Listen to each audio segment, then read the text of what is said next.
इस वीडियो में हम करेंगे कक्षा 6 का गणित का अध्याय 2, जिसका नाम है रेखाएं और कोण।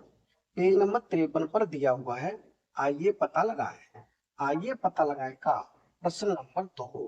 और इससे पहले वाले जो भी प्रश्न हैं वो सभी मैं प्लेलिस्ट में डाल चुका हूं। आप चाहे तो प्लेलिस्ट पर जाकर देख सकते हैं। प्रश्न 2 है, प्रत्येक कोण के माप का अनुमान लगाइए और फिर चांदे से मापिए। यानी कि ये कोण हमें दिए हुए हैं, हमें क्या करना है, पहले तो अनुमान लगाना है कि ये कोण कौन सा कोण कितने अंश का होगा और फिर चांदी से मापिए। उसके बाद क्या करना है, चांदी से मापना है। नीचे है, इन कोणों को न्यून कोण, अधिक कोण, समकोण और प्रतिवर्ती कोण में वर्गीकृत कीजिए। यानी कि हमें ये भी बताना है कि कौन सा समकोण है, कौन सा न्यून कोण है, कौन सा अधिक कोण है और कौन सा प्रतिवर्ती कोण है। ये भी वर्गीकृत करना है, ये भी छांटना है, यानी कि ये भी बताना है। तो सबसे पहले कर रहा हूं मैं ए और बी दो भाग। तो पहले हम क्या करेंगे, पहले में लिखेंगे अनुमानित मान। क्या लिखेंगे, अनुमानित मान। यानी हमारा अनुमानित मान क्या है, यानी कि जो हमने अंदाजा लगाया है वो मान क्या है, और वास्तविक मान क्या है, और कोण ये हम डाल, कोण भी बताएंगे कि किस प्रकार का है, ऐसे ए में ऐसे बी में। तो पहले देखें ए कोण को। अब ये है अंदाजे से कितने अंश का होगा, यानी अनुमान लगाओ कि कितने अंश का होगा। पहले आप बताओ आपके हिसाब से कितने अंश का होगा। ये मेरे हिसाब से होगा लगभग 40 अंश का होगा। कितना होगा, 40 अंश का। यानी कि मैंने अनुमान लगा लिया कि ये कोण है वो 40 अंश का होगा। तो यहाँ लिखेंगे अनुमानित मान में कितना, 40 अंश। मैंने अनुमान लगाया है कि 40 अंश का है। आप कितने का अनुमान लगाओगे उसे यहाँ पर लिखोगे। अब है वास्तविक मान। अब वास्तव में कितने अंश का है ये हमें चांदी से माप कर बताना है। तो इसे हम माप कर बताएंगे कि है कितने अंश का, वास्तव में कितने अंश का है। तो इसे हम ऐसे नापेंगे, तो ये है कितने अंश का, 40 और 50 के बीच में, यानी कि 45 अंश का है। कितने अंश का है, 45 अंश। तो यहाँ लिख दिया 45। अब जो 45 अंश का कोण है तो कौन सा कोण होगा इनमें से, जैसे न्यून कोण होगा, अधिक कोण होगा, समकोण होगा या प्रतिवर्ती कोण होगा। तो ये होगा न्यून कोण। न्यून कोण क्यों होगा, क्योंकि न्यून कोण की जो माप होती है वो 0 अंश से और 90 अंश के बीच में होती है। तो 45 अंश है, ये हो जाएगा न्यून कोण। यहाँ लिख देंगे न्यून कोण। कौन सा कोण है, न्यून कोण। न्यून कोण हो गया ये। अब देखें इसका विभाग। विभाग के लिए पहले अनुमानित मान, दूसरा है वास्तविक मान और बताना है कोण। तो पहले आप अंदाजा लगाएं कि कितने अंश का कोण होगा। अगर ये सीधी लाइन होती तो बन जाता है 180 अंश का, लेकिन थोड़ी सी टेढ़ी है, इसका मतलब 180 से कम है। तो मैं अंदाजा लगा रहा हूं ये होगा लगभग 170 अंश का। कितने अंश का, 170 अंश का। तो अनुमानित मान में लिख दिया मैंने 170 अंश। और आप कितने का अंदाजा लगाते हो उसे लिखोगे। अब देखेंगे ये वास्तव में कितने अंश का है, तो डी से नाप कर देखेंगे। डी से ऐसे नापेंगे तो ये है कितने अंश का है, ये 170 का ही है। कितने का है, 170 का ही है। यानी कि वास्तव में भी ये 170 अंश का है। यानी कि हमारा जो अनुमान लगाया था, अनुमानित मान था, वो भी 170 था और वास्तविक मान भी 170 ही है। यानी कि हमने जो अनुमान लगाया वो बिल्कुल सही है। अभी कौन सा कोण बनेगा, ये बनेगा अधिक कोण। क्योंकि अधिक कोण की जो माप होती है वो होती है 90 से 180 के बीच। किसके बीच, 90 अंश से 180 अंश के बीच। तो कौन सा कोण होगा, ये बन जाएगा अधिक कोण।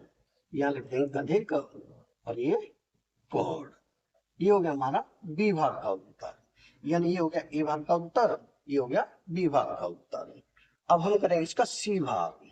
तो सी भाग में ये आकर दी हुई है, यहाँ पर मैंने सी डाल दिया है और यहाँ डी डाल दिया है। तो सी भाग में पहले देखें, अंदाजा लगाएं कि ये कोण कितने अंश का होगा। ये कोण हो जाएगा मेरे हिसाब से होगा ये लगभग 110 अंश का। कितना, 110। ये मेरा अंदाजा है। आप कितने का अंदाजा लगाते हो उसे यहाँ पर लिखोगे। यानी अनुमानित मान में मैंने अनुमान लगाया कि ये 110 अंश का है। कितने अंश का? 110 का। अब वास्तव में कितने अंश का है उसे नाप कर देखेंगे। तो यहाँ नाप कर देखें ऐसे, यानी कि ऐसे रख के देखेंगे तो ये बन रहा है कितने अंश का? ये तो बन रहा है 120 अंश का। कितने अंश का बन रहा है? 120 अंश का। यानी कि मेरा अनुमान था कि 110 अंश का होगा, लेकिन वास्तव में कितने अंश का है? 120 अंश का।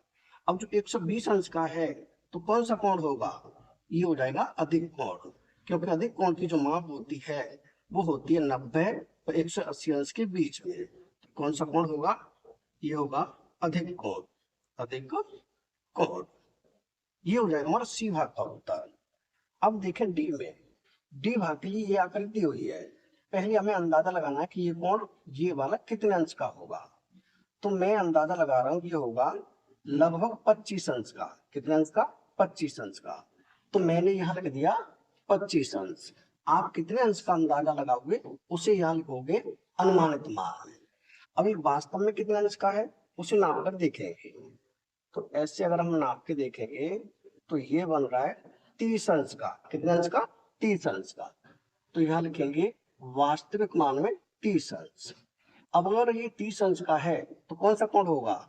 ये होगा न्यून कोण, क्योंकि न्यून कोण की जो माप होती है 0 अंश से 90 अंश तक होती है। तो कौन सा कोण बनेगा? ये बनेगा न्यून कोण।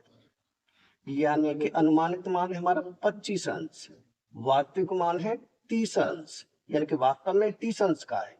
और कोण कौन सा होगा? न्यून कोण। ये हो जाएगा डी भाग का उत्तर। अब हम करेंगे इसका ई भाग। ई भाग के लिए हमें ये आकृति दी हुई है, तो सबसे पहले तो हमें अंदाजा लगाना है कि कितने अंश का होगा। यहाँ पर मैंने ई लिख दिया है। अब अंदाजे से माने तो ये होगा, मेरे हिसाब से होगा 95 अंश का। कितने अंश का? 95।